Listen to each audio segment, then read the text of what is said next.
Mana īpaša cilvēka stāsts. Man bija brīnišķīga vecvecmāte. Viņai vārds bija Anna. Viņa bija īsta tradīciju un estetikas sargātāja. Viņas vecās mājās vienmēr radīja siltuma un skaistuma atmosfēru, kad es tur ienācu. Viena no brīnumākajām prasmām bija izšušana. Viņa spēja radīt brīnišķīgas izšušanas gleznas, kas likas kā mākslas darbi. Katra viņa izšūta glezna bija unikāla, un viņa nodod savas prasmes un zināšanas.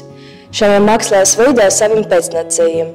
Es atceros, ka viņa mācīja mani izšūt, un cik iedvesmojuši tas bija. Vecvecmāte arī rūpējas par savu māju ar mīlestību. Visas lietas viņas mājās bija savā vietā, un viņas prasmīgi atjaunoja vecās lietas, dodot tam jauno dzīvi.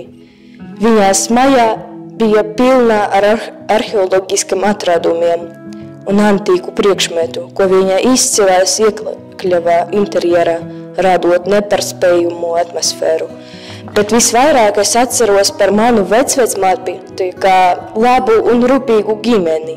Viņa vienmēr bija klāt, bet atbalstītu, mācītu un vienkārši klausītos. Viņa gudrība un pieredze bija man ļoti vērtīga.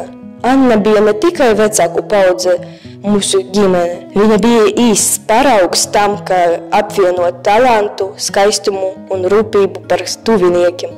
Viņa atmiņā mūsu sirdis vienmēr paliks dzīvā.